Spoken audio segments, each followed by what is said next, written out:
కార్తీక పురాణం 20వ అధ్యాయం. పురంజేయుడు దురాచారుడొకట. జనక మహారాజా చాతుర్మాస్య వ్రత ప్రభావమును వినిన పిమ్మట వశిష్ఠునితో, గురువర్య, కార్తీక మాస మహత్యమును ఇంకనూ వినవడినడి కోరిక కలుగుచున్నది. ఈ వ్రత మహత్యము ఇంకా విశేషములు కలవా అని సంశయం కూడా కలుగుచున్నది. ఈ నా సంశయము నివారణ కొరకు మరిన్ని ఉదాహరణలు వినిపించండి అని వేడుకొనెను. ఆ మాటలకు వశిష్ఠుల వారు మందహాసంతో, ఓ రాజా, కార్తీక మాస మహత్యం గురించి అగస్త్య మహాముని అత్రి మహామునికి జరిగిన ప్రసంగం ఒకటి కలదు. దాన్ని వివరించదను, ఆలకించండి అని చెప్పును. పూర్వం ఒకప్పుడు అగస్త్య మహర్షి అత్రి మహర్షిని గాంచి, ఓ అత్రి మహాముని, నీవు విష్ణువు అంశయందు పుట్టినావు. కార్తీక మాస మహత్యము నీకు ఆమూలజ్ఞంగా తెలియను కాన దానిని నాకు వివరించండి అని కోరుకుంది. అంతా అత్రి మహాముని, కుంభ సంభవ, నీవడిగిన ప్రశ్న వాసుదేవునికి ప్రీతికరమగుట చేత ఉత్తమమైనది.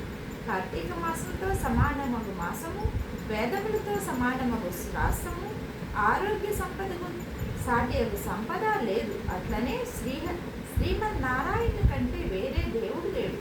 ఏ మానవుడైనను కార్తీక మాసమున నదిలో స్నానం చేస్తును, శివకేశవుల ఆలయముందు దీపారాధన చేసెను, లేక దీపదానం చేసెను, కలుగు ఫలితము అపారము. ఇందుకొక ఇతిహాసము విను.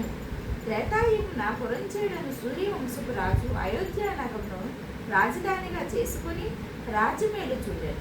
అతడు సమస్త శాస్త్రములను చదివి పట్టాభిషిక్తుడై న్యాయంగా పరిపాలన చేస్తుండేను. ప్రజలకు ఎట్టి ఆపదలు రాకుండా పాలిస్తుండేను. అట్లు కొంతకాలంలో పురంజేయుడు అమిత ధనాశ్చేత, రాజ్యాధికారము గర్వం చేతను జ్ఞానహీనుడై, దుష్టబుద్ధి కలవాడై, దయా దాక్షిణ్యములు లేక దేవ బ్రాహ్మణ మాన్యములు లాగుకొని పరమ లోభి అయి చోరులకు చేరదీసి వారిచే దొంగతనము దోపిడీలు చేయిస్తూ దొంగలు కొల్లగొట్టుకొచ్చిన ధనంతో సగం వాటా తీసుకొంచు ప్రజలకు బీతవాహం చేయుచుండేను. ఇట్లు కొంతకాలం జరగగా అతని దౌష్ట్యములు నలుదిక్కులా వ్యాపించిన. ఈ వార్త కాంబోజ, టెంకన, పొంకన, కళింగాది రాజులు చెవులు పడినది. వారు తమతో తాము ఆలోచించుకొని కాంబోజ రాజును నాయకునిగా చేసుకొని రథ, గజ, తురగ, పదాది సైన్య బలాన్వితులై రహస్య మార్గము వెంట వచ్చి అయోధ్య నగరమును ముట్టడించి నలువైపులా శిబిరమును నిర్మించి నగరమును దిగ్బంధం చేసి యుద్ధమునకు సిద్ధపడేది. అయోధ్య నగరమును ముట్టడించిన సంగతి చారుల వల్ల తెలుసుకున్న పురంజేయుడు తాను కూడా సర్వసన్నిహితుడై ఉండెను.